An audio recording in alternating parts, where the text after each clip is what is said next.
Today on Inside the Music, we have Chris from Gold Medal Famous. Thank you for speaking with us. Yeah, thanks for having me. Cheers.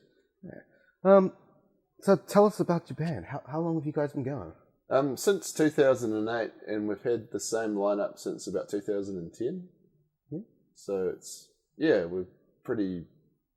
have a 10-year anniversary next year, and we're sort of reasonably prolific. We've got about 6 albums, 5 of them out on Power Tool, one kind of an obscure CD that you can get if you ask me, I suppose, and about 30 releases on our Bandcamp page as well, in addition to other stuff. Some of them are kind of double ups, but yeah, we sort of do quite a bit of stuff and usually play about 1 gig a month. And yeah. So very prolific then. Yeah.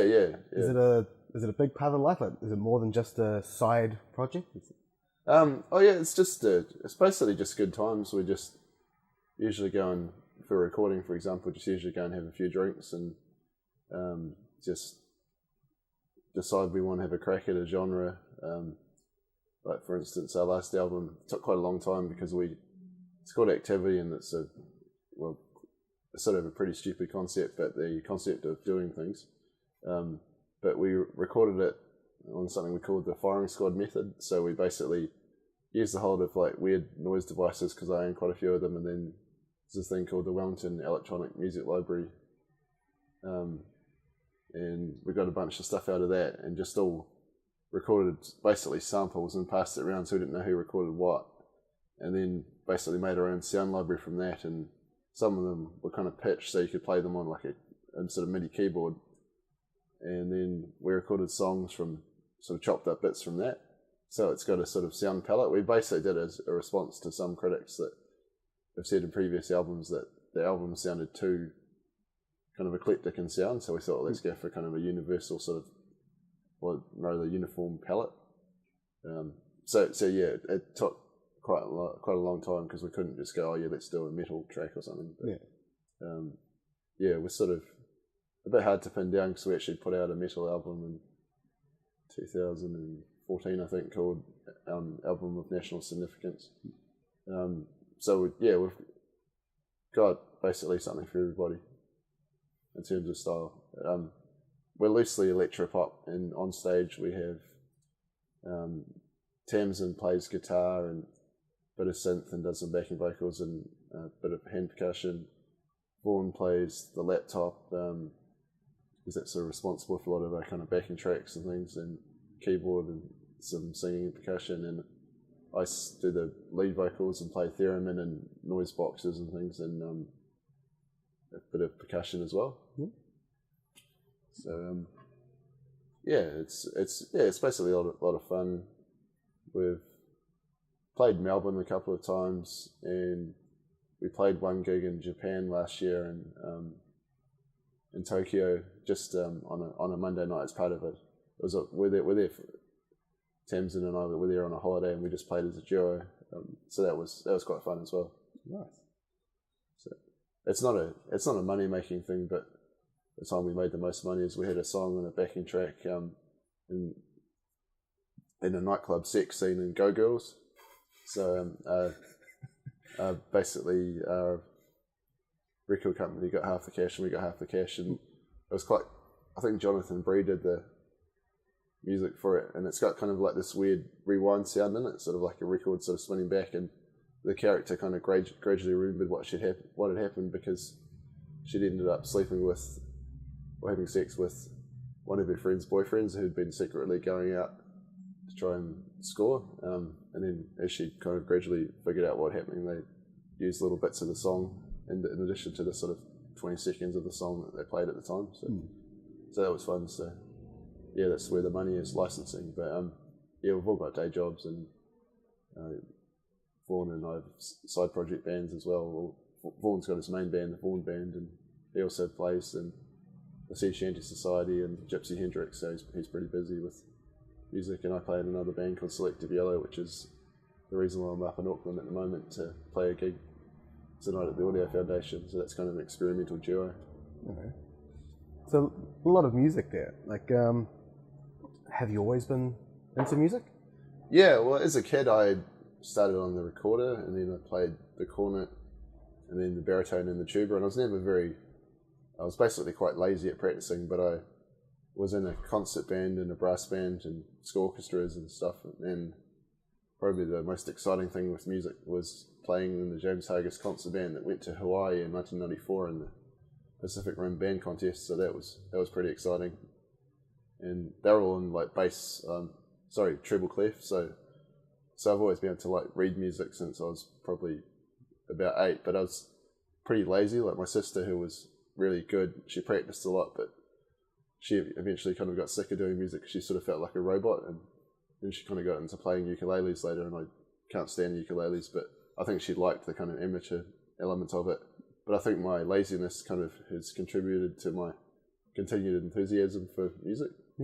Because Gold Medal Famous also, we've designed it so that when we have a gig, we only need to have 1 or 2 practices, because our music's pretty simple, and usually the stuff we need to practice more is like remembering lyrics. Like we usually do a few 80s covers, like songs like a Virgin and Don't You Want Me and The Way It Is, and I've done Night Swimming as well, but so that's a bit of practice is required, but usually when you're playing a gig, like no one can really tell you've made a mistake unless they're like a mega fan, and then that's great because they're paying attention, but you're just carrying on, there's no mistakes really. Yeah. So, you've set yourself an eclectic mix of music in your back catalogue. Do you have any favourite tracks? Well, I guess the ones that have had sort of the biggest impact are Gold Medal Famous, sort of our eponymous kind of rap song, which is a bit of an audience favourite, and it's got a loop featuring a smash plate. And we did a song called John Care's a Dick, and we did 14 different versions, like sort of barbecue reggae and modal jazz and handbag house and punk version, amongst others. So we're trying to appeal to other people, anyone's kind of taste. And then we did a sequel called John Care's Still a Dick. And the closest we've done to an election song this time is a song we haven't recorded called Bellingish is a Social Conservative, and it's actually sort of inspired by Napalm Death because it just goes for like a second and I just yell out either Todd Barclay or Double Dipped, referring to the Bellingish's accommodation scandal where he sort of took a large allowance, which was a bit sort of immoral. So I guess I like our political songs quite a lot. A song that's getting a bit of cut through at the moment is a song called We Bought a House, which sort of bit of commentary on the housing crisis, because we actually Tams and I bought a house in Dunedin because they're more affordable there, and we rented out. And we've actually just heard last night that the people who we kind of know that live in there, our tenants, have actually recorded a song called something along the lines of our landlords recorded a song about buying the house we live in or something like that. I haven't heard it, so I don't know what the actual title is, but it's quite good. There's sort of a meta commentary, so it could be mean about us, I'm not sure. But anyway, it's good on them for doing it. And one of them actually plays in the Golden Awesome, so she's a really good musician. And yeah, so I'm not sure what would be my favourite song of ours. Probably one of the ones I enjoy playing live is the one called New Wallet, which is just because it's really noisy and it's fun making kind of guitar noise, because occasionally I play guitar, I'm a terrible guitarist, but it has sort of a big noise breakdown in the middle and at the end, and I sort of do a metal growl, so it's good to do it at the end of the set, because usually after that I'm not such a good singer for the rest of the set. So that's probably one of the more fun ones to do live. And we usually have quite a few kind of gimmicks. One song which is quite popular for the audience is called Party Theme, and we give out medals. You can get $2 shot gold, silver and bronze medals, but we duct tape cheese to them, like a brie cheese or a camembert cheese. So we give cheese medals, and basically the audience is the sort of judges and sort of applause meter. So yeah, I mean, I think there's songs like that which have a good crowd response are sort of some of my favourite ones to do. And we sometimes do a cover of Never Ending Story, which goes down pretty well.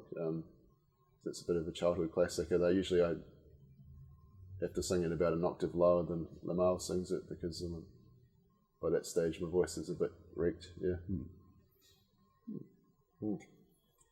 So yeah, it's a lot of fun, and there's probably one of our classics is called "Don't Just Text Me, Call Me," which sort of people can relate to because I think just about everyone in New Zealand's got at least one cell phone.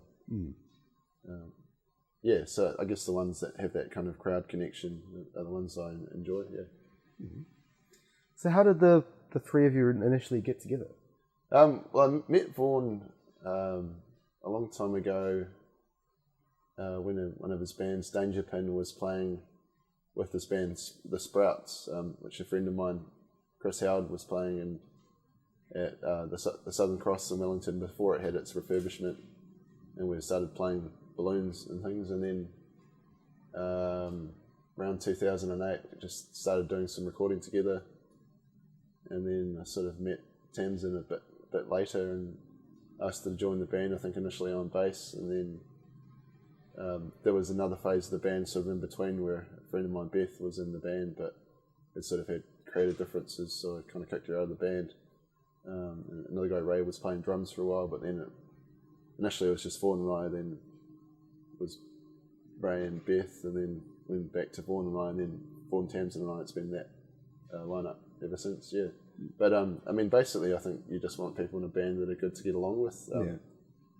They're sort of better than technical skill. Like, people that you can be in a car for a long time is handy, and also being be able to fit everyone in the car, so not having like massive amps and stuff is quite handy.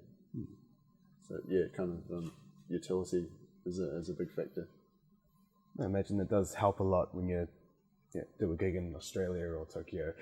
Yeah. Well, in Tokyo we just plugged the laptop into the PA system, but in Australia we just borrowed the back line of other bands, so that was alright. Yeah, but yeah, I can sort of see like why, I don't know, like a ukulele band or a harmonica band or barbershop would be tempting because you wouldn't need to take up much space.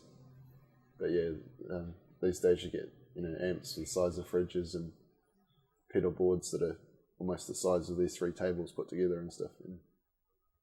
I sort of find I get confused when I get more than three pedals together, and sort of keep things simple. It's kind of handy. So does that help when you're creating your songs? Like what sort of process do you have in place when you're working it out? I would just like decide to have a crack at particular genres. Like there's one song where we did what we thought was our version of dubstep, and it's this sort of song called Time to Take Out Photography, and it quite often really it's got a lot of bottom end in it, so quite often it sort of distorts PA systems a bit. So just having a crack at various genres is funny, and usually the lyrics are me complaining about something. Like, we've only got about one love song, so just a lot of social commentary, kind of responding to political events. We're starting on a new album where the sort of concept is more sort of horror folk kind of acoustic instruments with weird synths in the background. I mean, we just basically, it's not really a recipe for success because I think it's confusing to the audience, but we just go with what we find interesting. So if we want to make a metal album, we did, and I guess we're loosely electropop because that's a live presentation, but with the recording technology these days, you can kind of make yourself sound like a lot of different styles pretty easily, and it's fun trying that out, just that sort of experimenting. Yeah, so I guess basically just keeping ourselves entertained is the key driver. So do you all personally have a preferred genre of music? I guess we probably like kind of indie rock quite a bit. Tamsin, she really likes bands like this T-shirt I'm wearing now, like Acid Mother's Temple, and she's a big fan of Frank Zappa, and Vaughan likes a lot of sort of alt rock type stuff like Pavement and Belle and Sebastian, and but a lot electronic stuff as well, and I try not to, hopefully not misrepresenting his taste in music. I like quite a lot of kind of weird experimental stuff a bit. I really like bands like Sonic Youth and noisy Flying Nun bands like the 3Ds and bands like HDU and sort of abstract electronica like Aphex Twin and some of the experimental sort of droney music like Brian Eno. I go in a flotation tank about once a month, and that's quite a good place to listen to music, especially at the start and end, because you can get a fright when the session is over, because it's a robot voice that says your session is over. So it's good to have music to kind of come out of the state of your float. So yeah, I think just an eclectic thing. Sometimes a bit of noise music's good too, but yeah, it's harder as you get older to sort of get into new music. Like I've noticed recently that a lot of music coming out now kind of sounds like a lot of guitar music from the early 90s, sort of grunge or post-grunge, or else kind of music that sounds just a slightly woozy sound, like it's a tape that's been left out in the sun a bit. So yeah, I guess as you I'm nearly 40, so you kind of go, oh yeah, I've heard that before, so it's good. I guess that's sort of a thing that kind of motivates us, is to try and, it's very difficult to do something entirely new, and we don't do that obviously, but to try and be slightly novel, and so that comes across in our live setup, having a laptop, a drum machine, which is a Chaos Oscillator, synthesizer, guitar, noise boxes, percussion, theremin, and 2 or 3 vocalists. That's pretty different to like a guy hunched over a laptop that looks like he's doing a spreadsheet, or a kind of guitar bass drums trio. Like automatically it's going to sound different to most bands pretty much. So I think that kind of leads to people either really liking us or really hating us, which is good. It's good to have that kind of polarizing effect. We had a song played on Radio New Zealand on Music 101 last Saturday, and all these people texted in saying that it was like god awful and turn it off, and this is terrible. But then some people like texted in and rang in and said it was really good. So it was great it was basically like the song got played and then got mentioned sort of 3 times, like the intro and then the haters and then the people that liked it. But I mean, it's great to get haters because it's a measure of success. Like, I'm not trying to make money off this music, so it's great if people hate it. I'm like, yeah, good, fair enough. It's not really an argument whether you like something or not. It's just personal taste. Yeah. So yeah, it's fun, and the idea of lots of people hating it's quite appealing, really. All right. So you say you're doing a gig maybe once a month? Yeah, about that. Yeah, like our last gig was in Laki in Wanganui, which is really great, a really good venue to play. Georgie and Matt run it, and they treat you really good there. They give you some drinks and give you some food, and it's Wellington, there's quite a lot of bands and it's pretty active, so it's definitely good to get out into the provinces. Yeah, but there's some pretty interesting bands in Wellington at the moment. Like, probably a classic example would be All Seeing Hand and Orchestra of Spheres. Like, they're really doing something different and doing quite well overseas, so it's really good. And those people are associated with the Pyramid Club, which is a really good experimental venue in Wellington, which is a great place to play. You don't necessarily have to be doing weird music, but it's quite a good place, if you're just starting out or something, or trying to do something a bit riskier. Yeah, so I think the Wellington music scene is actually pretty good. They also have those people called iGum run like a free event on Wednesday, which is good because there's always like 2 bands that are either new or or just they ask a lot of different bands, and it's a good way of trying something out. Yeah. Mm-hmm. So yeah, there's a lot going on, and I think there's always a lot of good bands from Dunedin as well. It's quite a lot of connection between Wellington and Dunedin. Mm-hmm. So that there's the older bands are still awesome, like the Bats and the Clean and things like that, and then there's newer bands that are really good, like the Prophet Hens and Idiot Prayer, and there's some good stuff going on.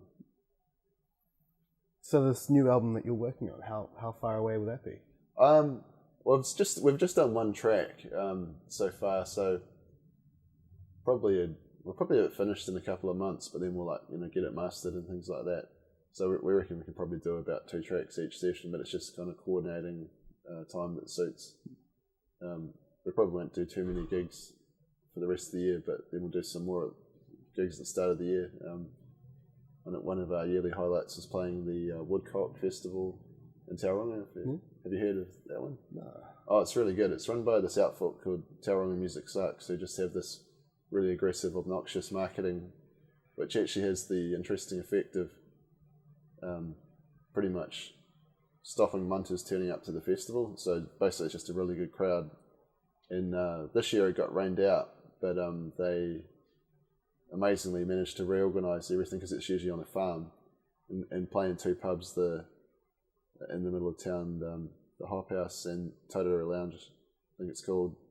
And they organised all this in like one day, and some bands sort of dropped out and stuff like that, but just as a logistic feat, I was just so impressed. But it's really good, and it's sort of really funny, and they get like international bands, like they've had King Missile, and they actually had this year they had Cosmic Psychos, and last year they actually had Grant Hart from Huskadoo, who just died. Mm. So they get some pretty good acts, and so we really like playing that. So but there's still a lot of places to play in New Zealand which haven't played. We haven't played Christchurch yet, and we haven't played Dunedin for a long time. So there's still plenty of places to go. All right. Well, that's all the questions I've got today. So, thank you, Chris, for speaking with us. Yeah, no, thanks a lot. Yeah, cheers.